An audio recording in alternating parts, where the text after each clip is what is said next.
Estoy en silencio. ¿Aló? ¿Me escuchan? Sí, Sí, profe. Hola, profe. ¿cómo Sí, están? sí, sí. Buenas tardes, perdón. Bien. Hola, profe, buenas tardes. Gracias. Bien también. Pro- ¿Qué? Profesor, si tengo puntos restantes en el control 2, ¿los puedo poner en el control 1? Sí, bueno, el control 3 pues da lo mismo porque todos valen lo mismo. Ya, gracias. Mm. Profesor, yo tengo una pregunta. Mm. ¿La prueba extra que van a hacer el sábado va a perjudicar en el fondo si es que tengo mala? O sea, No va a sé, pues, bajar. ¿qué dicen las instrucciones? Es que por eso no lo entendí bien. Como que no. Profe, que la pregunta en realidad era si es que uno de por sí tuvo más de 10 malas, no debería por qué perjudicarlo, porque al final si tiene todas malas, se van a cambiar por 10 que ya están malas. Eso es. Ah, ya, bueno. Gracias. O sea, en resumen, profe, solo puede perjudicar hipotéticamente si uno saca las 10 malas en la prueba a los que tuvieron más de 21, o sea, más de 20 puntos. O sea, el que haya tenido menos de 10 malas. Ya, sí, sí, perfecto. O sea, bueno, es que ahí cada uno tiene que ver sus chances, pues cuánto sabe, cuánto tiempo de preparación adicional tiene, etcétera. Pero eventualmente, no sé si alguien tiene como 6 malas, 7 malas quizá, entonces tiene 3 o 4 buenas, por ahí más o menos está como el punto de indiferencia. Si no tiene más malas que eso, probablemente le sume hacerlo. ¿Sí? Profe, yo tengo una duda. Vale. Es que hoy día mandaron un mail que había TEC, pero sale que es mañana, pero mañana no tenemos clase, entonces no entiendo. Ujú. Es solo un horario de consultas que va a incluir un TEC. Si nadie puede ir, da lo mismo, no salen perjudicados, pero va a resumir justamente esos 3 temas, el activo intangible, el leasing y bono. Ah, ya, buenísimo, gracias. ¿No hay de qué? No funciona. Profe, ¿y las notas que subí ayer son sí o sí las que van como final? ¿O hay que revisarlas todavía ¿Cómo revisarlo? por el Excel que subimos Las notas como finales. desarrollo? Esas son las notas. O Ah, sea, ya. podrían cambiar si es que dan como la prueba adicional, pero esas notas ya tienen depurado, por eso o sea, esas difieren, por ejemplo, con el puntaje que a alguien le hubiese sido reportado, porque esos ya están depurados de si los Excel cumplían con los estándares o no, si tienen sentido la respuesta, si está correcto el procedimiento, todo ese tipo de cosas. Si el Excel fue hecho por la misma persona que subió la prueba en algunos casos, etc. ¿Sí? Entonces, retomemos con instrumentos de renta variable. Nosotros vamos a decir que los inversionistas podrían obtener ciertos porcentajes de la propiedad de la compañía y eso le va a dar cierto poder a estos inversionistas. Entonces vamos a separar ciertas categorías de los que uno podría tener en acciones. Entonces digamos que los inversionistas podrían tener entre 0 y 20%, podrían tener más de 20% y hasta 50%, podrían tener justamente 50% o podrían tener, quizás esa línea debió ser más recta, más de 50%. Entonces algo que era súper fácil fue lo que dijimos en la clase anterior. Si tengo más del 50%, ¿qué tengo dentro de la compañía?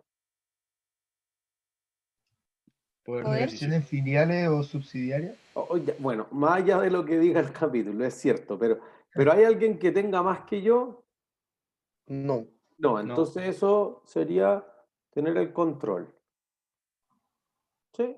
Entre medio ya que si tiene influencia, que control conjunto, ya unas locuras más contables. Pero en el fondo el accionista controlador, decíamos, el que tiene la mayor parte y que ese poder se manifiesta en lo que discutíamos en la clase anterior, que decíamos que podría influir en las políticas de dónde invertir, de cómo financiar y en el cómo distribuir los dividendos o los réditos o las utilidades o los retiros de la compañía. ¿Sí? Si hay dos inversionistas que tienen justamente 50%, entonces digamos que hay un control conjunto. Y eso quizás es el más complejo, entonces lo vamos a dejar hacia el final. Si hay entre 20 y 50%, imagínense que una empresa tiene 1000 accionistas, como las empresas que nosotros veíamos en la bolsa. Uno diría, mira, si la empresa tiene 1000 accionistas, ¿cómo se ponen de acuerdo 1000? ¿Con el directorio? Listo, entonces tienen que ser representados en un directorio. ¿Cuántas personas creen que debiese tener un directorio? Es 3, 5, 7, es como impar, ¿Por qué? porque uno tiene que tomar como la decisión final, si no Ya, serían 50 y 50. eso es, pues, o sea, lo recomendable es que sean impar para que no tengan un problema. Pero si fueran pares, digamos 8 en el directorio, y 4 votan a favor y 4 votan en contra, ¿cómo se soluciona el problema? El mayor accionista toma la decisión. Ya, el presidente del directorio, que quizás fue elegido por el mayor accionista, entonces hace valer el voto final. Es cierto. Por eso que el presidente del directorio tiene una responsabilidad superior y se le pagan remuneraciones, etcétera, que están por encima. Pero uno dice, mira, yo no tengo el control, yo invierto 30% en esta sociedad, pero igual eso te permite escoger a 3, a 2, a 5, a lo que sea, directores. Entonces quizás no se va a hacer siempre lo que tú dices, pero por lo menos podría influir en esas decisiones. Entonces, en ese caso, cuando tenga entre el 20 y el 50% de las acciones con derecho a voto, voy a tener influencia significativa. Profe, ¿la cantidad de directores depende de la cantidad de accionistas? No, depende de lo que la empresa quiera. Por eso que una vez al año al menos debiese haber una junta ordinaria de accionistas y entonces van y dicen, ya, ¿cuántos directores quieren escoger? 5, 8, 20, 500, 500. Ya, ¿cuánto le vamos a pagar a los directores? Tanto, ya. ¿Eso es por dieta o eso es por remuneraciones? ¿O eso es porcentaje de las utilidades? Que muchas de las sociedades anónimas abiertas en la bolsa hacen eso. ¿Eso es por asistir además a los comités? ¿Le pago por cada sesión, por cada hora? Todo eso lo define la junta accionista. Nunca nos olvidemos que los accionistas son los dueños de la empresa, entonces si a ellos no les gustan los directores lo echan o no les pagan mucho o le pagan variables, le pagan fijo, todo eso lo pueden determinar los accionistas. Profe, ¿y eso depende del porte de la empresa? O sea, mientras más grande hay más como en la junta o al fin da lo mismo. Diría que no hay una correlación directa. O sea, primero, si una empresa tiene 1000 accionistas o 10.000 accionistas, no quiere decir que van a escoger a más directores. Por el contrario, por ejemplo, a mí me tocó asesorar a la Mutual de Seguridad, que es su único accionista en la Cámara Chilena de la Construcción. Y el directorio de la Mutual de Seguridad tenía 20 personas. Era un directorio grande, pero especialmente porque tenía muchos representantes de los trabajadores. Entonces, eso podría hacer que el directorio tenga más gente. Probablemente 20 sea de los números más altos. Yo no recuerdo algún otro directorio en que me haya tocado asesorarlo o participar en que tenga más de 20 directores, porque si no se vuelve improductivo. Entonces, Claro. fíjense como que 20 de ustedes se trataran de poner de acuerdo en algo que quizás, y que pueden ser temas sensibles. Yo no construí un mall aquí, a mí no me gustan estas máquinas, yo soy amigo del que arrienda estos aviones y en verdad yo no quiero pagarle a estas personas. Eso podría ser infinito. Entonces, la empresa dice, mira, ojalá nos veamos representados por la mayor parte de los stakeholders, de todos los grupos de interés. Ojalá que haya un director independiente que solo representa los mejores intereses de la empresa, no los mejores intereses de los accionistas, quizá alguien también que sea representado por parte de los acreedores. Entonces es mucho más típico, por ejemplo, en Japón, que los bancos sugieran a algunos de los directores, o los bancos le dan préstamos a las empresas que participan también en la propiedad accionaria. Entonces dicen, oye, yo soy acreedor y accionista del banco al mismo tiempo, para estar como en las dos puntas. ¿Se entiende? Entonces, eso podría diferir, pero también podría ser que una empresa sea más grande y tenga menos directores, no hay ningún problema. Entonces, también depende de la legislación. En Estados Unidos típicamente está como el presidente del directorio, está el gerente general y está el accionista controlador. Entonces, el chairman o el presidente o el CEO son personas distintas en el caso de Chile en general, pero no en el caso de Estados Unidos. Es más normal que tú seas como el gerente general, el fundador y el presidente del directorio, que quizás responden a necesidades distintas. Es obvio que en una pyme uno hace todo. Uno es el junior, uno es el que limpia, uno en el que trabaja en todos los emprendimientos al principio, pero después cuando la organización crece, obviamente, entonces se van viendo ciertas cosas, entonces tú supervisas las operaciones, o tú solamente te preocupas de los nuevos proyectos, o tú solamente dejas a especialistas en cada área y te preocupas a controlar la gestión, entonces como que te va alejando del día a día, de lo cotidiano. ¿Entiendes? Es como la evolución natural, digamos, de una empresa micropyme, digamos, hasta una empresa súper grande abierta en bolsa. Así que diría que no hay una correlación directa entre el tamaño de la empresa y el número de directores o de accionistas que tiene. Profe, ¿y el gerente general pertenece al directorio o tiene como algo que ver? Algunas veces sí, algunas veces no. Depende de la política de los países. Entonces, en Amazon, Jeff Bezos sí es el gerente general, o por mucho tiempo fue el gerente general, y también el presidente del directorio. Y te podría ocurrir lo mismo con Larry Page en Google. Pero en Chile, por ejemplo, en Cencosud, Horst Polman sí es el presidente del directorio y el mayor accionista, pero no es el gerente general. Depende también de la complejidad y de la expertise que tenga el negocio, porque tu negocio podría ir variando con el tiempo. Porque aparte, fíjense que una parte de los inversionistas podrían ser institucionales. Entonces, oye, es que mira, mi mayor accionista es la FP Capital. ¿Y quién representa la FP Capital? ¿Entiendes? Entonces, no sé, que una institución, no, mi mayor accionista es la Raín Vial o el Banco Santander o cualquier otra empresa que es del orden financiera. Entonces tú dices, oye, a mí me da lo mismo con tal que paguen dividendo. Bueno, tu expertise es financiera, es de portfolio management. Tú eres el gestor de la cartera de inversiones. Tú no eres especialista en retail o en comida o en forestal o en empresas mineras. Entonces, por eso quizás hay algunos tipos de fondos de inversión, particularmente los hedge funds, los fondos de cobertura, que se especializan en esto. Y sabéis que este es un liquidador de costos. Entonces, este va, agarra a las empresas quebradas, borra esto, cierra locales, etcétera, y en 2 años te la vende por el doble. Listo. Pero si tú me decís, oye, que cree una marca, cree una experiencia del consumidor, chao, no tiene nada que hacer en el Starbucks. No, que cree un siguiente nivel 7 estrellas de hoteles. No tiene nada que hacer como gerente de hotel en Dubái. Exclusivamente. Entonces, en el fondo es como economía básica. Entonces uno dice, las ventajas comparativas, cada uno debiese hacer lo que sabe hacer mejor nomás. ¿Se entiende? Entonces, podría ser o no podría ser, depende súper harto de la regulación de los países, particularmente porque, por ejemplo, cuando la ley protege súper harto a los inversionistas, entonces la propiedad tiende a estar atomizada, entonces tú tienes más accionistas que tienen bajas participaciones. En el fondo, inventemos, tengo 1000 accionistas de los cuales cada uno tiene el 0,1%.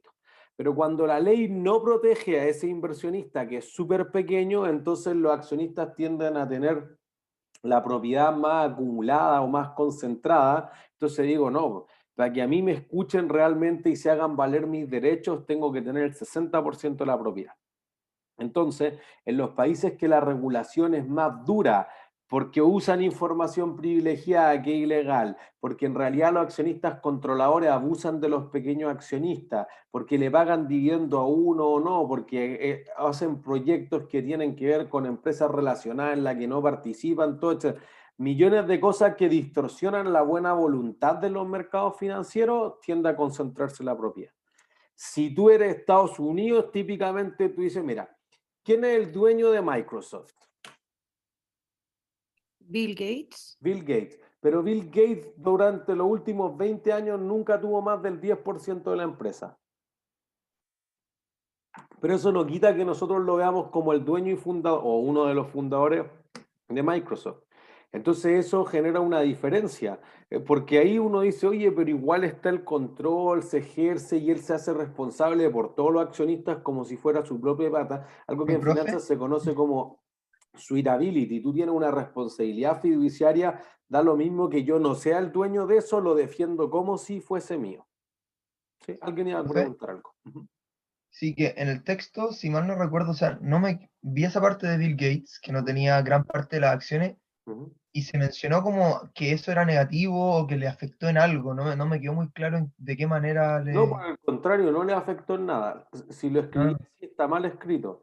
O sea, ahí no ha sido ningún problema como que una tenga una fianza de propiedad súper 150 diluida. millones, algo así, no lo entendí bien esa parte, Eh, como que no me quedó muy claro. o sea, no estoy seguro que escribí en el capítulo, tendría que releer, pero, Ah, ya. pero en el fondo el que haya tenido una participación súper baja no le ha producido nada de eso, pero por el contrario, en el caso de las sociedades cascadas, que acaba de salir la multa el caso de Soquimich, de la Sociedad Química y Minera de Chile, que tenía empresas que controlaban agua arriba, es decir, yo creaba empresas solamente para que compraran acciones hacia abajo, y el accionista controlador parece ser, según lo que indica la resolución final de un caso que lleva casi 5 años, es que sí abusaba de los accionistas minoritarios y por eso le ponen una multa, etcétera, y hacía channeling, como que de alguna forma, no literal crea un túnel, pero de alguna forma expropia los flujos. Entonces si la empresa tiene que repartir 100 y son mitad para ti, mitad para mí, encuentro alguna forma que de esos 100 me toquen 90 a mí y 10 a ti. Entonces los 40 de diferencia los pierden los accionistas minoritarios y como no tienen poder dentro de la compañía, entonces quedan perjudicados.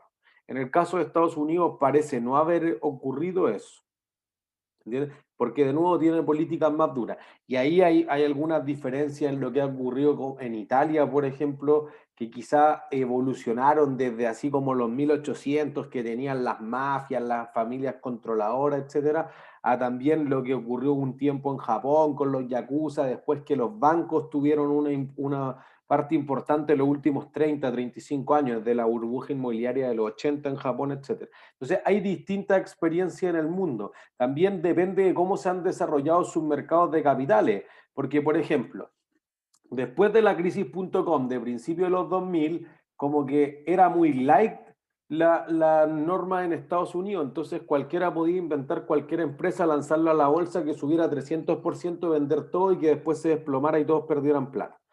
Como eso podía afectar particularmente las pensiones de las personas, en el caso de Enron y de WorldCom, se establecieron, por ejemplo, surgieron la IFRS primero, pero ahí se establecieron otras leyes súper importantes, por ejemplo, que los directores respondan con su patrimonio personal. O sea, si tú te mandaste una embarrada en la empresa y tú debiste haber sabido eso, entonces tú tienes que, te embargamos el auto, te embargamos la casa, etc. Y paga con todo eso al menos una parte de lo que perdieron los accionistas. Entonces, por eso que ahora se hacen más responsables. Segundo, se hizo ciertas políticas, particularmente se hicieron ciertas leyes, que es la ley Sarbanes-Oxley. De hecho, nosotros en la Chile hace algunos años, antes de que falleciera, invitamos al senador Oxley y nos explicaba que él decía, mira, si alguien quiere invertir en una empresa, nosotros tenemos que darle total seguridad de que cuando ellos inviertan en la empresa, los gallos que estén tomando las decisiones en el día a día sean buenos. Y por eso, por ejemplo, se han hecho a súper hartos estudios que los gerentes generales hombres son mucho más malos que los gerentes generales mujeres. Hay índices que muestran que los retornos de las acciones son mucho mejores cuando las empresas son dirigidas por mujeres. Mucho más efectiva, menos tiempo ocioso, mayor rentabilidad sobre los recursos, 1.000.000 de beneficios. Y aún así las empresas todavía tienen menos gerentes generales, lo cual es súper tonto para los mercados financieros. Serían más rentables si las mujeres comandaran eso. Entonces, se han hecho estudios de directorios, de cómo es la propiedad, de las leyes, etcétera. Cuando Estados Unidos empezó eso, la ley SOX apareció el 2003, 2004, se endureció mucho. Entonces, colocar tu acción en la bolsa para ir a buscar capital, que es una parte importante de lo que hemos dicho en las últimas 4 semanas, fue mucho más complejo. Y como era más complejo, algunas empresas dijeron, oye, ¿para dónde voy? E Inglaterra dijo, oye, mira, la bolsa de Londres no les pide nada. Y los inversionistas se fueron por mucho tiempo a la bolsa de Londres, digamos unos 3 o 4 años. Y después, cuando fue la crisis subprime, se hundieron todas las acciones y dijeron, parece que era buena idea que el regulador estuviera encima de nosotros, que haga una embarrada, los directores tuvieran que responder con su plata, etc. Entonces las empresas volvieron desde Inglaterra a Estados Unidos. Entonces, tiene también que ver con qué garantías yo les doy a los inversionistas, pero qué flexibilidad. Si tú quieres tener más empresas, no los regules, porque es súper difícil que las empresas tengan regulación. ¿Entiendes? Imagínense lo de las pymes, oye, cumplir con la IFRS, con todas las locuras que hemos discutido en este curso, es súper complejo para las pymes. Le impone un gasto todos los meses que es súper difícil de llevar. Pero si no tienen IFRS, no puedo ir a la bolsa. Si tiene IFRS, entonces yo puedo ver cosas que son parámetros mucho más estables, puedo compararlas con otras empresas. Se pueden hacer unas cosas, pero tiene ese beneficio y ese costo. Y a algunas empresas les conviene y otras no. Y eso mismo ocurrió en los mercados de capitales. Algunos han puesto normas más duras y quizás ciertas empresas han evitado eso. Algunas han tenido regulaciones más laxas y se han ido hacia allá. Sin ir más allá, China. China tiene unas regulaciones muy light, pero lo ha endurecido notablemente. En los últimos 3 años endureció mucho sus políticas de la ICO, la Initial Coin Offer, que cuando las criptomonedas se emitían podían hacer cualquier cosa en China. Y China dijo, se prohíbe eso, ya esto es cualquier cosa. Ya listo. Las empresas se empezaron a ir a África, a Sierra Leona, ya, pero ¿cuál es la ley de Sierra Leona? En algún límite llegó, entonces Suiza dijo, no puedo participar en nada que esté emitido bajo las normas de África, etc. Argentina dijeron, ya, vamos a vender un bono, sí, pero nadie te cree en Argentina, emítelo bajo las leyes de Nueva York y ahí te compramos el bono. Y entonces ahí Argentina empezó a no pagar porque no podía cumplir. ¿Entienden? Son como experiencias que se han dado en el mundo y particularmente hace 2 semanas justo, hoy día, claro, hace 2 semanas justo, iba a ser la oferta pública inicial, la IPO más grande de toda la historia, de Ant, que al parecer iba a recaudar 35.000 millones de dólares y eso hubiera superado a Alibaba, que es la oferta pública inicial anterior más grande, y a Facebook, por ejemplo, y la detuvieron. El regulador chino dijo, mira, falta presentar estos papeles, no es tan claro, etc. Y esto podría demorarlo mucho y entonces la demanda ya dice, la empresa está dudando, el regulador, ¿por qué lo investiga? Y eso baja la efervescencia, el deseo por ese tipo de acciones. ¿Se entiende? Entonces, inclusive los mercados quizás más emergentes que para atraer a los inversionistas se ponen más light, han empezado a endurecer esto los últimos años a raíz de cualquier tipo de sofisticaciones. Alemania, que tuvo ahí un fraude contable importante de una empresa de esta era, digamos, de la fintech, de las empresas de finanzas tecnológicas. ¿Sí? Volvamos a la materia. Podrías tener hoy el 1% de las acciones. Si tú tienes el 1% de las acciones, ¿tienes algún poder? No. Casi nada. Entonces, nada. Listo. Alguien puede decir, oye, pero si tú tienes el 20%, quizá elige a 1 o 2 directores y eso no es nada. Sí, pero comparativamente es nada, porque otro escogió a 3 y otro escogió a 6, chao, tú no eres nadie. ¿Se entiende? Entonces, este tipo de acá es el inversionista que se llama minoritario y este tipo de acá el que se llama mayoritario. Este tipo de accionistas me refiero, no a una persona. ¿Sí? Y entonces eso te lleva a contabilizar estas inversiones de una forma distinta, porque está fallando el pulso. El horizonte de inversión es distinto.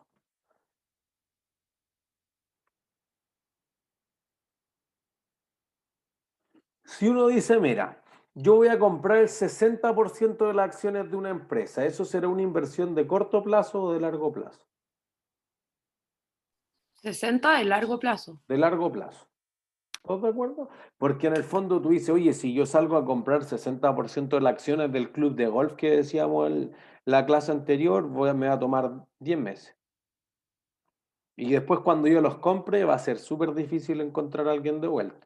Lo mismo que decíamos con las acciones de Sokimich Serie A, las joyas de la corona, que escogen a 7 de los 8 directores, oye, nadie las quiere vender. Yo quiero conseguir el 60% de esas. Como no hay oferta para conseguir que me las vendan, ¿qué tengo que ofrecer?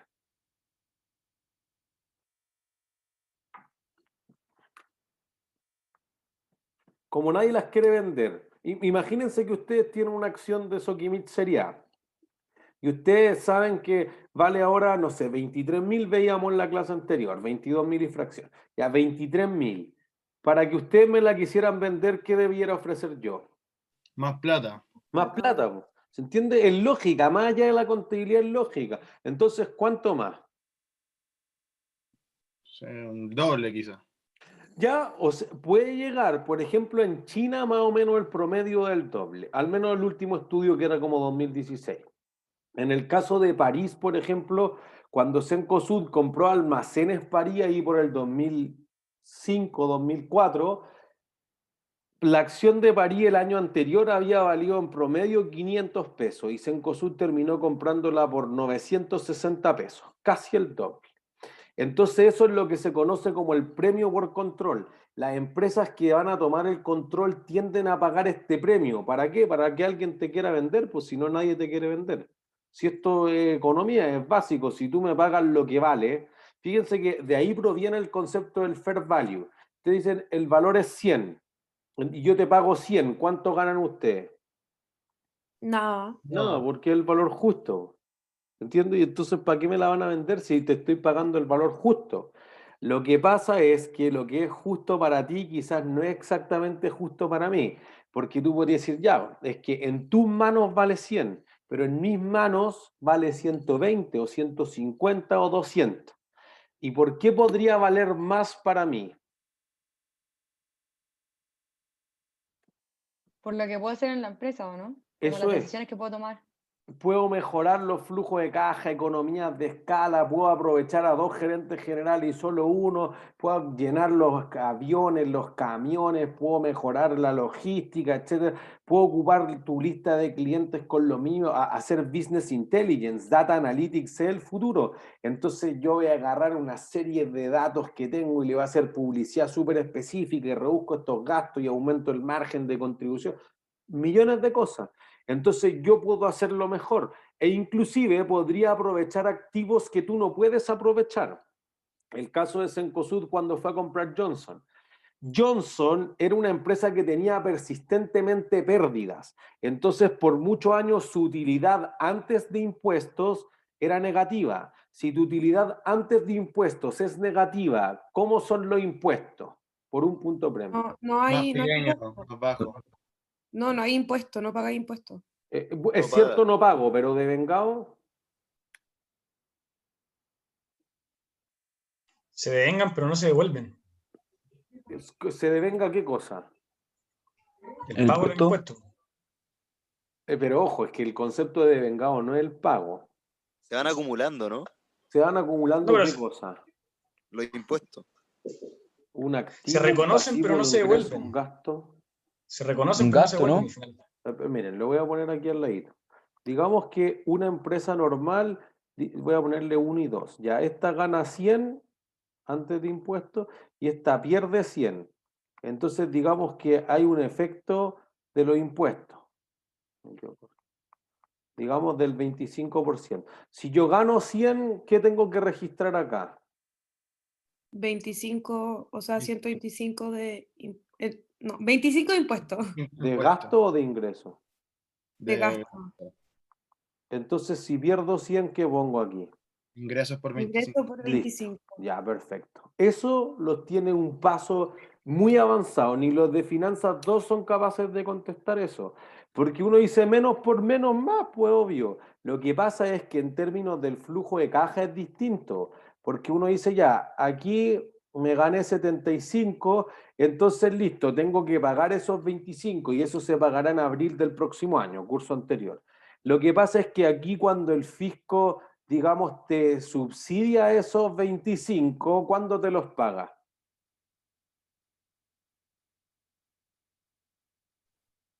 Según yo, no es que te los pague, sino que después se descuentan, ¿o no? Ya, por eso que vean que es asimétrico. Cuando al fisco le toca cobrar impuestos por pagar, listo, tengo un pasivo. Cuando al fisco le toca pagar, no es así. No tengo impuestos por cobrar, es impuestos por recuperar. Y es cierto, impuestos por recuperar es un activo, pero ¿cuándo se va a transformar en caja? Cuando llegue. No. Más lejos ¿Cuando que tengo eso. utilidades positivas? Pero ¿cuándo va a ser caja pura? ¿Nunca? Nunca. El fisco nunca paga. Yo puedo solicitarle que me devuelva los IVA remanentes, los PPM y cualquier otro anticipo, pero no el impuesto a las utilidades. Entonces uno va a decir, bueno, este activo queda. Ah, ya, pero cuando gane plata. Bueno, Johnson no tenía presupuestado ganar nunca. Entonces, ¿cuánto vale el activo de impuestos por recuperar para Johnson?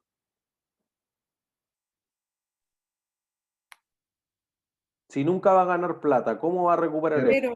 Cero. No, cero. Chao, no vale nada. Pero tú dices, oye, pero yo soy Cencosud, la compro y tengo unas utilidades brutales, obvio, Cencosud sí vale ese activo. ¿Se entiende? Entonces es lo mismo que tú digas, oye, mira, es que yo tengo esta tienda, pero yo no la puedo operar porque los bancos no me dan más crédito para comprar inventario, no tengo personal. Ah, pero yo sí la puedo operar.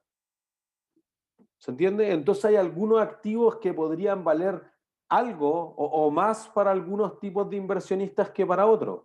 Entonces, por eso que uno dice, oye, yo estoy dispuesto a pagar por ese activo que para ti vale 100, pero para mí vale 150. Capaz que en 125 nos encontramos y es bueno para ambos. ¿Se entiende?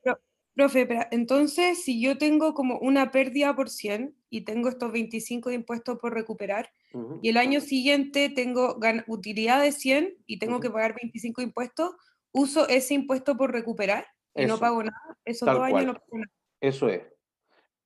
Eso es lo exactamente correcto, po. Lo que la mayor parte de la gente hace quizás cero, está malo. Porque eso es flujo de caja. Es cierto, yo no pago nada, pero no es devengado, no es ingreso y gasto. Entonces hay una confusión importante. Yo he estado en discusiones de valorización de empresas. No es que ese es cero, de dónde cero no tiene idea cómo preparar los flujos de caja. O sea, que nos hemos parado con un par de startups y nos vamos, chao. No, ya, perdón, es que no podemos hablar en esas condiciones, pero lamentablemente algo que hace regularmente el mercado, lo hace súper mal. Confunde el concepto de ingreso y gasto, de vengado, con el concepto de cobros y pagos, flujo de efectivo, que es lo que vamos a estar concentrados en las últimas 3 clases de este semestre. ¿Se entiende? Entonces ahí uno podría decir, hay algún ítem que vale para uno y que no vale para los otros. Pues entonces tú dices, mira, ya, en la contabilidad lo revalué, todas estas locuras, ya, y me da fair value de 100. Yo creo que en mis manos vale 150, entonces te pago 125. Esos 25 extra que pagaste por encima del valor razonable del patrimonio para ti, ¿qué es? Por un punto premio. Por 2 puntos. ¿Ingreso financiero? Wait, lo voy a repetir de nuevo. Tú dices que el fair value del patrimonio, obviamente, pues estamos hablando solamente de las acciones, es 100. Tú. Mi fair value es 150. Entonces, el pago es por 125. Esos 25 extra, ¿qué son? Por 2 puntos premio. Ganancia por adquisición. Orio, ¿no? No, pero están cerca. Es un intangible. ¿Cuál? Goodwill. Eso es. Ya. Uno para cada uno, porque lo dijeron al mismo tiempo. ¿Sí? Entonces eso es el goodwill. No, es que yo espero que me vaya mejor a futuro porque tengo mejores trabajadores, porque tenemos sinergia, porque podemos alimentarnos en experiencia del negocio, la expertise, una serie de activos que fíjense que son intangibles. No porque las máquinas ya las metimos en los 100 que tú me dijiste, y los locales y todo, y los inventarios y las cuentas por cobrar. Este se refiere a activos que podríamos compartir y que tienen como un mejor porvenir. Y de ahí viene el concepto de goodwill. Entonces, plusvalía es horrible el concepto porque no refleja lo que realmente tú estás dispuesto a pagar 25 extra por eso. Y entonces, fíjense que ¿cuál es la vida útil del goodwill? Por un punto. O sea, hasta la primera prueba de deterioro. Hay que hacerle pruebas todo el rato. O sea, tengo que hacerle todos los años una prueba de deterioro, ¿pero por qué? Porque tiene vida útil indefinida. Listo, un punto premio. Es indefinida, entonces tú no podrías ir a comprarte otra empresa, que es lo que vamos a llamar combinación de negocio, donde ya vamos a entrar a picar de las cosas raras la próxima clase, sino que vamos a decir, mira, ese goodwill tiene una vida útil indefinida y no hay nada más largo plazo que eso. Podría durar 10, 15, 20, 500, 8000 años, no sé cuánto dura, pero eso es obviamente de largo plazo. Y entonces por eso todos los años hay que hacer ya una cosa más contable, que el test de deterioro, etc. Pero es que yo creo que en 5, en 8, en 10, en 20 años, una fusión podría ser súper beneficiosa. Land Contamen, la fusión, $3.000 millones en la combinación de negocios. ¿Se entiende?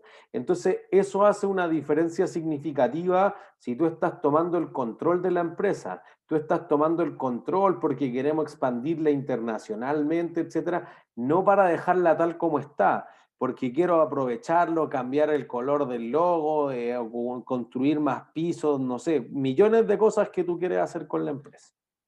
¿Se entiende? ¿Dudas hasta ahí?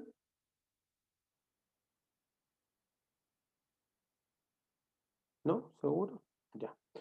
Entonces, si tú tienes un 1% de las acciones, tu horizonte de inversión es de corto o de largo plazo. Corto plazo. Uno tendería a decir que es de corto, pero también podría ser de largo plazo. Tú podrías ser Bill Gates nomás. ¿Se entiende? Entonces depende. De corto plazo es lo que decíamos para trading o para negociación, lo mismo con los bonos. Cuando sea de largo plazo, por ejemplo, una inversión emocional, o sea, si alguien tiene alguna acción de equipos de fútbol, o sus papás, o sus tíos, sus primos, quien sea, tiene una acción del equipo de fútbol, la tiene desde el 2007, desde que todos quebraron, y quizás no la va a soltar nunca. ¿Se entiende? Entonces quizá no es todos los casos, pero de lo que nosotros hablábamos en las clases anteriores, una parte importante de esas inversiones emocionales es de largo plazo. Imagínense los colegios, tú vas y compras una acción de un colegio para enviar a tu hijo al colegio. Ojalá, ¿cuántos años va a estar en el colegio? 14. 14. Si lo metiste en pre-kinder, 14 o 12, ¿se entiende? Si repite más años, pero eso es largo plazo, obviamente. Pero para eso no tengo que comprarme el 80% del colegio. Fíjense que si yo voy y compro el 80% del colegio es que quiero derrumbarlo y construir un mall o ampliar la matrícula, no sé, expandirlo, cualquier cosa. Algo distinto a tener una acción solamente para meter a un hijo al colegio. ¿Se entiende? Entonces, fíjense que después vemos si es cargo, abono, si ORI y cosas raras. Primero entender el trasfondo de por qué esto tendría sentido contabilizarlo como A o como B o como C. Si yo tengo influencia significativa, lo más probable es que sea largo plazo. Tú dices, mira, es que nosotros somos 3 socios, entonces tenemos 1/3 cada uno, pero tomamos las decisiones en conjunto y hacemos un pacto de accionistas. Ah, ya. Como lo que tienen en Falabella la familia del Río con los Solari. Uno eran los controladores de Falabella, otro del Home Center y en conjunto más o menos toman las mismas decisiones, entonces hay un pacto controlador o un pacto accionista que va en el mejor interés de la compañía en el fondo, pero tiene que ver más bien con una idea de largo plazo. Igual que si nosotros invirtiéramos 50-50. Típicamente el control conjunto, de hecho cuando lo arreglé mal, eso era una O. El control conjunto es cuando a ti te interesa solamente una parte del negocio, pero no tienes expertise en el otro. Típicamente el control conjunto se da, por ejemplo, Hydro Aysén. Dos empresas que se dedican a generación hidroeléctrica, como Colbún y como Endesa, iban casi 50-50. Hay veces que uno dice, oye, es que esta se hace 49-51, porque los abogados típicamente te recomiendan no hacer nada 50-50, porque puedo quedar en un punto muerto, que es cierto, y eso va a ir en la línea contable. ¿Se entiende? Entonces ahí tú podrías decir, bueno, las empresas de exploración de recursos naturales, por ejemplo, de hidrocarburos, tú dices, oye, ya, yo solo me especializo en petróleo y tú te especializas solo en gas, listo, el petróleo yo lo puedo transportar más fácil en un carguero. Ah, pero si eso queda cerca del mar, ¿por qué no construimos unos tanques de gas? Ah, ya, yo pongo las cañerías, tú pones el pozo petrolero, entre los dos el carguero y la personal, nos vamos a media, nos vamos a media. ¿Se entiende? Entonces podría ser que tú vas mitad. Y entonces ahí es algo más complejo. Por eso lo vamos a dejar hacia el final. ¿Sí? ¿Alguien que se haya perdido hasta ahí?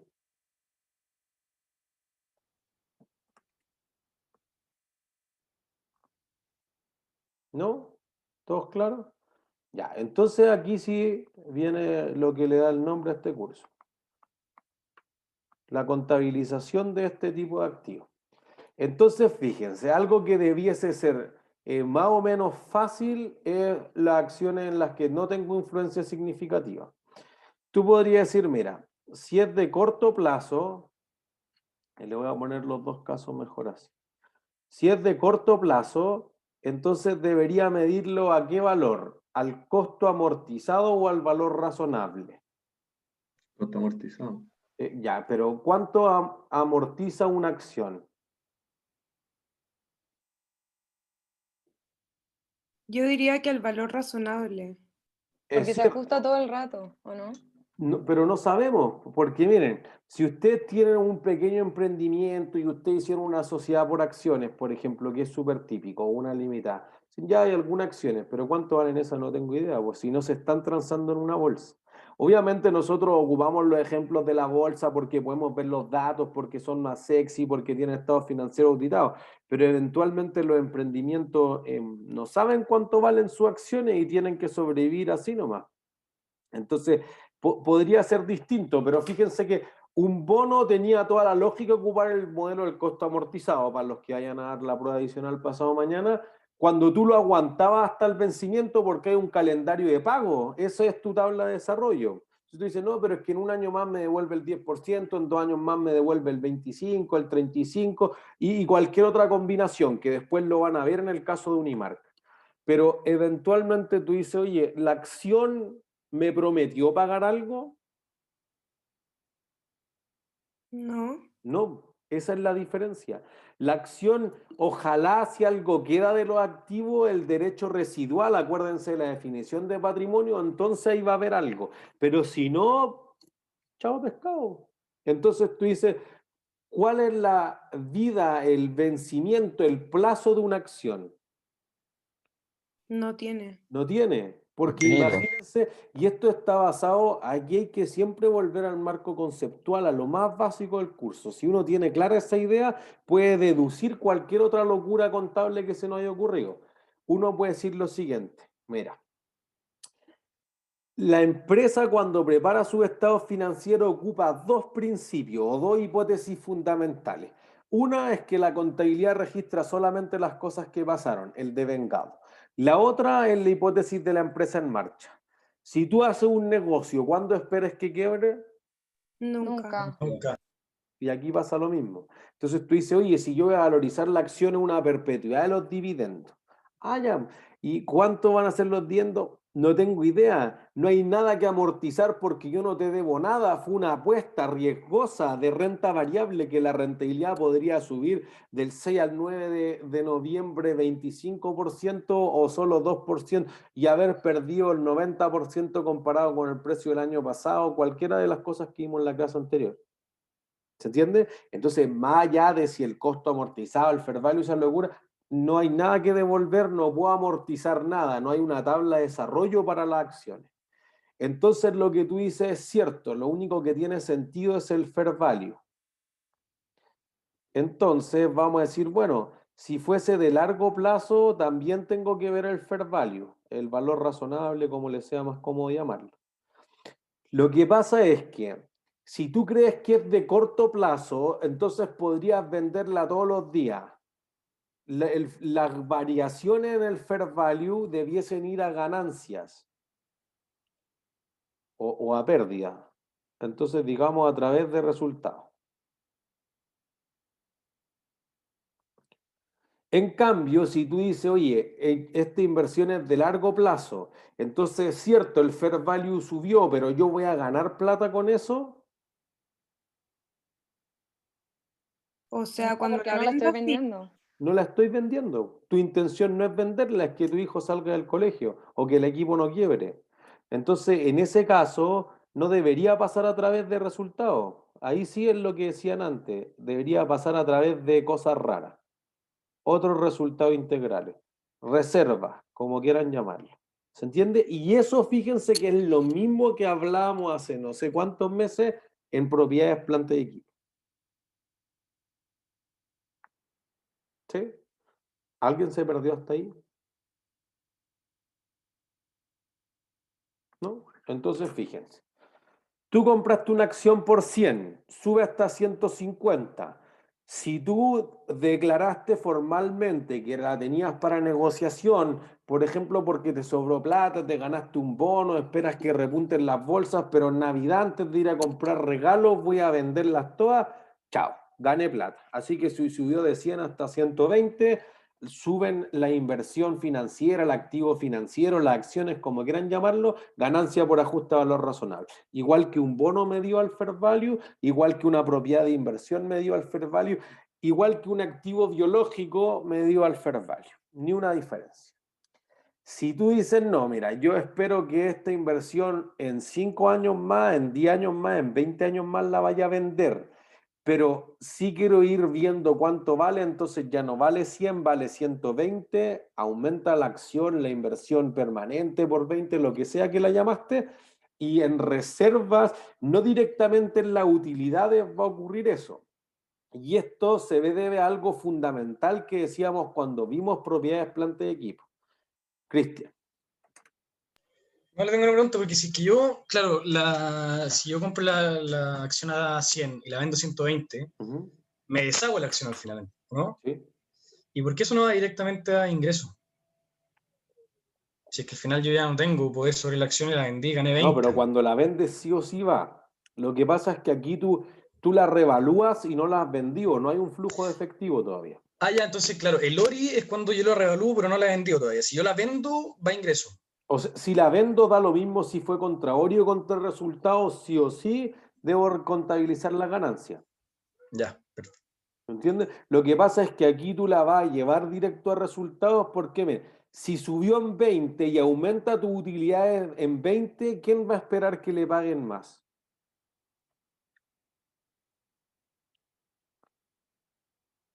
El que tiene la acción. El accionista, porque espera más dividendos. Entonces tú dices, no, pues que subió la acción, pero yo no la he vendido. Si tú me cobras más dividendos, yo tendría que venderla y yo no quiero venderla. Nosotros le pusimos que emocional, pero podría ser por otra razón que la empresa invirtió en el largo plazo. Por ejemplo, yo las compré para apreciación porque voy a pagar pensiones en 20 años o en 30 años, no sé lo que sea. Entonces, cuando va a resultados, se esperan más dividendos.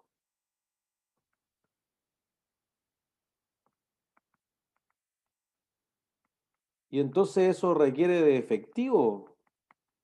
No es directo. Si pasa por reserva, no se esperan más dividendos. Por eso inclusive, miren, esto permite como cerrar ciertos vacíos que quizás les quedaron. Cuando veíamos el caso Mallplaza, una de las grandes razones que uno como que decía, pero ¿por qué Mallplaza ocupa el modelo del costo y no del valor razonable? Porque si revaluaría 1,3 billones, pero qué excelente tener más utilidades.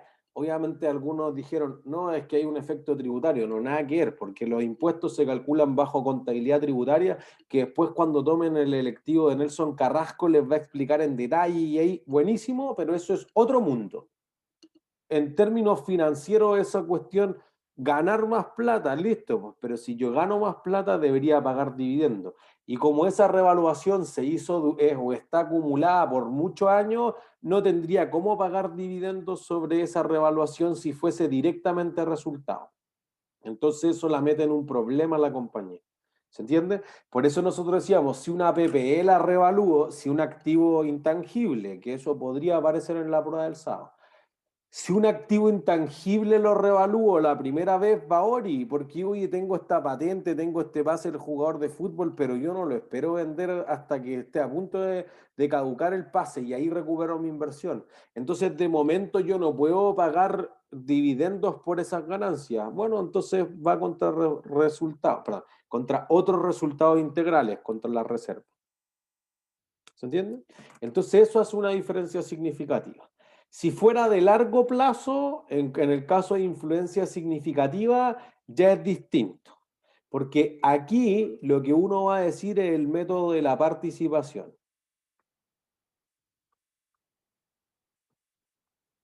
Que no es tan distinto al método de arriba. Porque miren, uno compra una acción porque suba de valor, lo que dijimos ganancia de capital, listo, eso es todo lo que estamos discutiendo. La otra razón financiera para comprar una acción es que te pague ¿qué cosa? Dividendos. Dividendos. Entonces, si la acción te paga un dividendo, ¿qué le entra a la empresa? Capital, ¿no? Efectivo. Efectivo, listo, cargo efectivo. ¿Qué abono?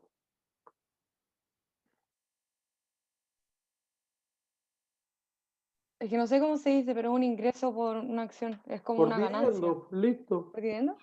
Cargo efectivo, abono, ingreso por dividendos. Va directamente al estado de resultados porque tú ganaste plata. ¿Se entiende? El método de la participación dice algo levemente distinto. Dice, mira, al inicio, al costo. Igual que casi cualquier otro activo. Por eso nosotros hemos dicho qué cosas se incluyen en una propiedad de planta y equipo, en un inventario, en una propiedad de inversión, en un intangible. Todos los costos que sean necesarios para ponerlo ahí. Listo, yo compré 8.000 millones de acciones, pero le pagué tanto a la raíz vial, no sé qué cosa. Lo mismo que decíamos en los bonos al costo. Ya, eso es transversal a todo lo que hemos dicho en los últimos 3 meses y medio. Luego uno dice, ya, tú tienes una participación, tú tienes, digamos, el 30% de la sociedad. ¿En qué participas? ¿En las decisiones? ¿Qué tipo de decisiones? Bueno, pero La mejor elección del aún, directorio. esas decisiones tratan de aumentar qué cosa en la empresa. La rentabilidad. Las utilidades. Patrimonio. La utilidad, el patrimonio, la rentabilidad. Entonces tú dices, oye, si la empresa ganó 1.000 millones y tú participas en el 30%, la empresa te debiera pagar 300 millones de utilidad. Entonces, si no te los pagan y se acumulan, ¿tu inversión vale más o vale menos? Más. Más. Listo. Aumenta el valor de la inversión contabilizada con el método de la participación. Así es como va a aparecer en los estados financieros. Muy complejo, nosotros vamos a hablar de una asociada. Pero, profe, Ajá. si es que no me los pagan y se van acumulando, ya la inversión vale más, pero si es que el día de mañana pierdo todo y nunca me ¿Cómo? pagaron nada, entonces baja todo al final, como que no Pero ¿cómo baja si la empresa está acumulando eso al otro lado? O hay caja, Pero o si hay hay pérdida, camiones, No, claro, por eso, pero si es que hay pérdida por alguna cosa externa, no sé, de la nada sí se pierde todo. así son los negocios. Ah, ya, pues. igual te llevaría ese porcentaje De las ese pérdidas. O sea, Ya. si gano plata, aumenta el valor de la inversión en la sociedad. Si pierdo plata, baja el valor de la sociedad. Entonces, en el fondo, si pensamos en el asiento cargo, la inversión en la sociedad, sube el activo y abono la utilidad en inversiones contabilizadas con el método de la participación. Muy largo, utilidad en asociada. Por el contrario, si pierdo plata, las pérdidas crecen por el debe. Entonces, pérdida en asociada contra la inversión en asociada, que es el activo. ¿Se entiende? Sí, profe. Ya. Entonces, Cuando aquí te paga dividendos la empresa, a ti te entra caja, pero tu inversión tiene más o menos dividendos que repartir después de que te los pagan. Menos. Menos. Entonces baja de valor. Cargo el efectivo, abono la inversión en la sociedad. Eso es todo, no tiene mucha ciencia. Recapitulo. Al inicio, al costo, nosotros lo vamos a pasar un ejercicio al principio de la próxima clase y vamos a cerrar la idea de la combinación de negocios, pero resumamos la parte más esencial. Al principio va el costo, lo que te haya costado comprar ese 30% de las acciones. Después si tienes utilidades, entonces cargo la inversión en la asociada y abono las utilidades. Si tienes pérdidas, entonces cargo las pérdidas y abono la inversión en la asociada. Y si tengo dividendos, entonces cargo efectivo y abono la inversión en la asociada. Son las 4 cosas que debiese tener una inversión que tengo entre el 20 y el 50%. Es decir, tengo capacidad de influir en ciertas decisiones, pero no en todas las decisiones. ¿Se entiende? ¿Es claro para todas y para todos? Sí. ¿Sí? ¿Seguro? No se queden atrás. Entonces, después vamos a la filial, o la filial o subsidiaria también. ¿Sí? Por si acaso. Lo que más se ocupa en Chile es filial, pero internacionalmente subsidiaria es súper utilizada. Y acá asociada o coligada. A veces los argentinos, los colombianos, los mexicanos sobre todo hablan bien de coligada. Entonces, eso significa exactamente lo mismo, tú tienes influencia significativa. Si tú tienes control, entonces aquí se habla del método de la adquisición. Entonces aquí es distinto, no es al costo, porque tú vas a registrar que como tú tienes el control, entonces tú eres la dueña y como tienes control tienes que consolidar los estados financieros. Entonces cuando uno ve los estados financieros, por ejemplo de Cencosud, tú no estás viendo los estados financieros del Jumbo, del Santa Isabel o de París o de Easy o de los Mall. Tú estás viendo todos los estados financieros juntos y eso genera una diferencia que para nosotros, digamos, es solamente una diferencia teórica, no queremos ir al qué cosa hay que eliminar, sino que tú dices, ya, yo tengo el Costanera Center, imagínense. Y esto puede linkearse perfectamente a la materia anterior. Tú tienes el Costanera Center. ¿Qué supermercado ancla tiene el Costanera Center? Jumbo, Cencosud. Ya, Jumbo. ¿Qué tienda de mejoramiento del hogar ancla tiene? París. París. Bueno, de mejoramiento del hogar. Easy. Easy, ya, pero tiene un París y tiene un Easy, eso hace el punto. Tengo 3 empresas del mismo grupo en instalaciones del grupo. Entonces, el mall para Cenco Shopping, ¿qué clase de activo es? PPE. PPE. No. Una propiedad de inversión. Propiedad de inversión, gracias. El espacio que utiliza el Jumbo, ¿qué es para el Jumbo? Un edificio. Pero eso no me dice nada. ¿Es un leasing? Para el Jumbo eso PPE, tampoco me ¿o dice no? nada. Pero fíjense, ¿el Jumbo es el arrendador o es el arrendatario? El arrendador. El arrendatario. Cenco Shopping es el arrendador. Ya, para el arrendador es una propiedad de inversión. Para el arrendatario, ¿qué es? Derecho uso. Derecho uso. Listo. Entonces eso podría ser una propiedad planta de equipo o un activo intangible, como quieran ver. Entonces, fíjense que uno tiene una propiedad planta y equipo que le pasa algo que no le ocurre a la propiedad de inversión que tiene el otro. ¿Qué no le pasa a la propiedad de inversión? No se deprecia. No se deprecia. Entonces, fíjense, si ahora yo miro el conjunto completo, digo, mira, es que el Jumbo tiene el local, el Easy tiene el local, París tiene el local y Cencosud Shopping Center, Costanera Center tiene los 3 locales. Pero ¿cuántos locales hay físicamente? ¿3 o 6? 3. 3. Entonces, fíjense que si yo sumara linealmente todos los activos que tienen todas las compañías del grupo, van a quedar sobre costeados. Sobre el 50%. Entonces, va a ocurrir que la empresa tenga que eliminar ciertas cosas. Yo te pasé unos televisores que me sobraron para que tú lo vendáis en una liquidación en Johnson, yo era París, o algunas cosas que están por vencer del Jumbo se le envió al Santa Isabel, etc. Bueno, esas cosas pasan, pero yo digo, oye, a mí me costó 100, quizás no te la quiero vender en 100 porque si no, no gano nada, no es negocio, pues, y aparte dediqué tiempo, espacio en sala de venta, etc. Listo. En esos casos, entonces, lo que va a ocurrir es que todas esas transacciones intercompany dentro de la compañía se tienen que eliminar cuando uno presenta estos estados financieros consolidados que representan la visión general de un holding o de un grupo económico. ¿Se entiende? Entonces, lo que va a hacer la empresa en sus estados financieros individuales, que sería, a ver, Jumbo, Santa Isabel, Easy, Johnson, París, etcétera, es que va a considerar la inversión en la filial. Cuando junte todo esto va a eliminar estas cosas, porque si ahora yo miro Cencosud en su conjunto, el espacio que ocupa el Jumbo en el Costanera Center, ¿qué clase de activo es? Derecho ¿Inversión? tangible. No. Intangible. No. Cencosud.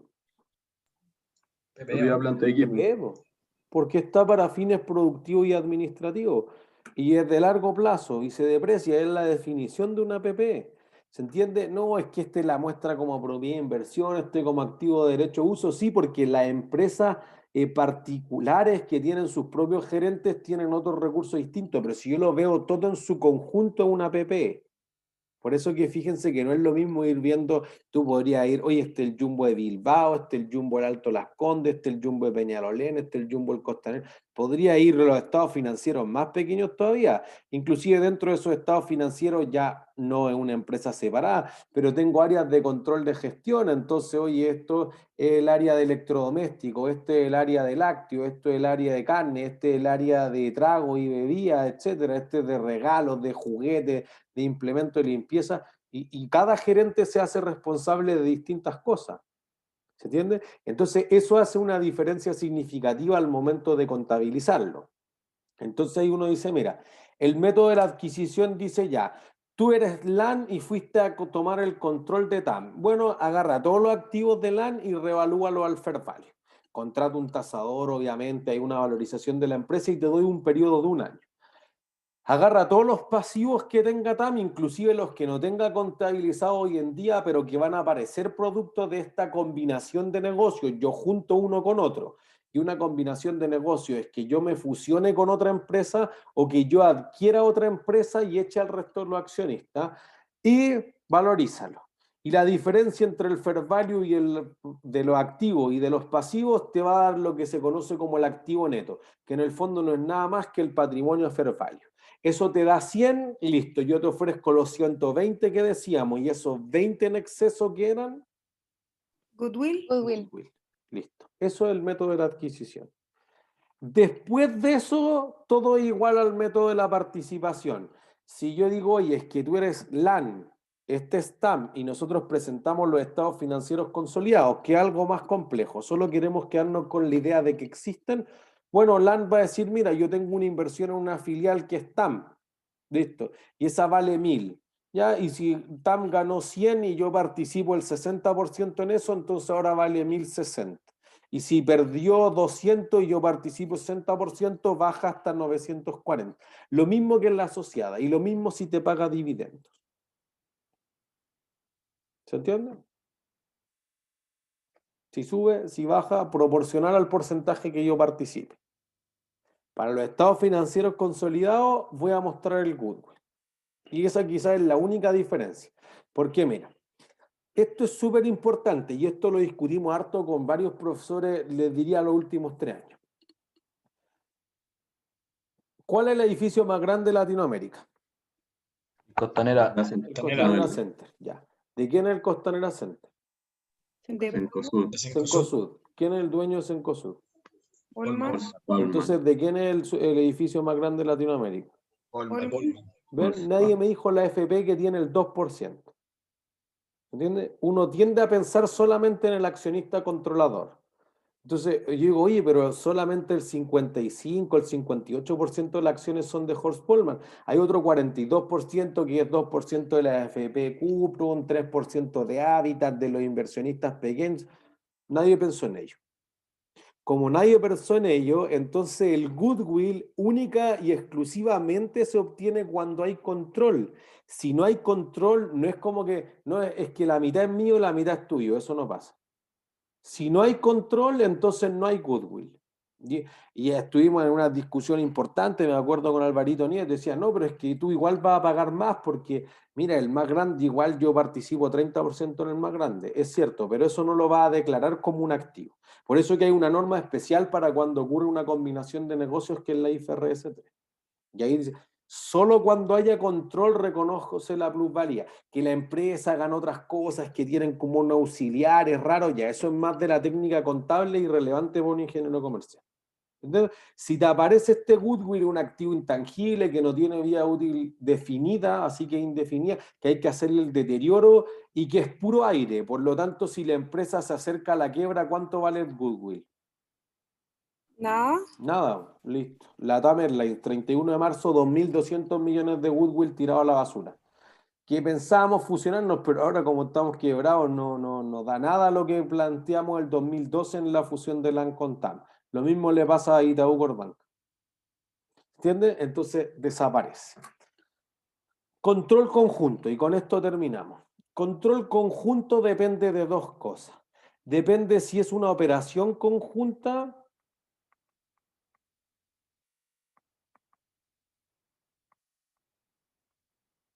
o en el fondo es un joint venture. Y esto es bien simple. Miren. Si yo tengo una operación conjunta, la mitad de todo es tuyo, la mitad de todo es mío. ¿Sí? Si en realidad tú dices, yo tengo el 50 y ustedes tienen el 50, ¿quién tiene el control? Tienen que decir. Usted, profe. ¿Por qué? Porque el 50% de nosotros se puede dividir. No, pues porque ustedes están todos juntos. Sí, pero somos muchos para tomar una decisión. Ya, solo tú, Valeria, tienes 50 y yo tengo 50. ¿Quién controla? Ninguno de los dos. Listo. Ese es el punto medio Se que para. queda como flote. Eso es, ¿o no? ninguno, no es que los dos, porque no puede ser control quién manda, no todos mandamos, no es así. Si no puedo determinar quién manda, nadie manda. Entonces, si ocurre que no se puede determinar, entonces lo que hay es dos influencias significativas, jamás dos controles. Históricamente sí existió esta idea de consolidación proporcional. Oye, tú metes la mitad de tu estado financiero y yo la otra mitad. No, eso es un asco, un desastre, porque no es así. Podrían haber otras razones, entonces tú dices, oye, los dos tenemos la mitad, pero en realidad hay uno que sabe más del negocio. Alto Maipo, una operación o un negocio conjunto entre una empresa como Antofagasta Minerals, que se dedica a los minerales, y AES Gener, una empresa que se dedica digamos, al sector eléctrico, a la generación y a la distribución. Entonces tú dices, oye, si vamos a hacer un proyecto de generación eléctrica, ¿quién sabe más, la empresa minera o la empresa eléctrica? Eléctrica. Entonces, si los dos tienen 50-50, ¿quién es el que va a tener el control de las decisiones significativas? Eléctrica. ¿Entiendes? Entonces, esas son otras razones para que uno diga, oye, no es por las acciones, nosotros para efecto del curso y que sea una cosa acotada, oye, el que tenga 51 ya ese manda. Pero podría ocurrir en Codelco, ocurrir algunas veces que la expertise, el know-how, ha visto que el control de las operaciones quizás no la tiene el accionista que tiene la mayor parte de las acciones, se podría dar por otras cosas. Para nuestro efecto es solo por el porcentaje, en la realidad podría ser levemente distinto. ¿Sí? Y profe, si nadie tiene el control, o sea, si es 50 y 50 y son solamente influencias significativas, Eso, ¿cómo tengo dos llegaría- asociadas. Tú Pero tienes ¿cómo una se sociedad que vale llegaría- el 50 y yo tengo el 50. Porque fíjate además que tú podrías haber pagado 1.000 para conseguir la mitad de la empresa y yo pagué 700 o 1.500. Entonces tiene un costo para ti distinto que el costo para mí. Pero ¿cómo se llegaría a una decisión si nadie tiene el control? Entonces hay que trabajar en conjunto, por eso se llama joint venture. Pues sí, porque por eso que es súper complicado en el caso Sokimich, por ejemplo, lo máximo que puede tener un solo accionista es 32% de las acciones. Y entonces habían dos accionistas muy fuertes históricamente, Julio Ponce y la empresa Potats, que era de Canadá, y se odiaban a muerte.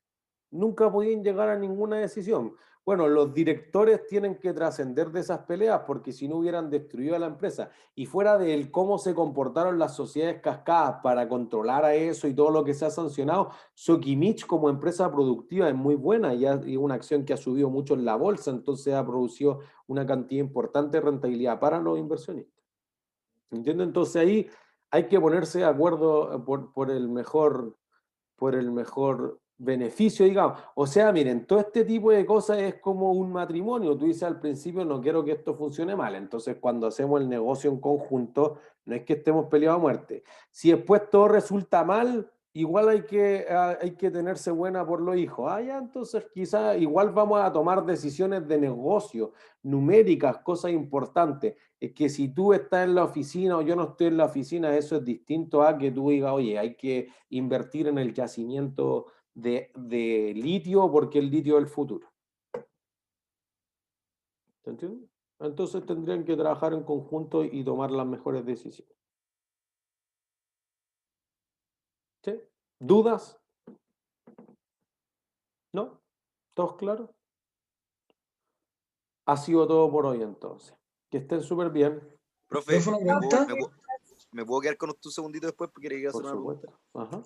Profe, yo también le tengo una Bueno, pregunta. sí, dale. Que en el control extra que tuvimos ahora había una pregunta sobre inventario.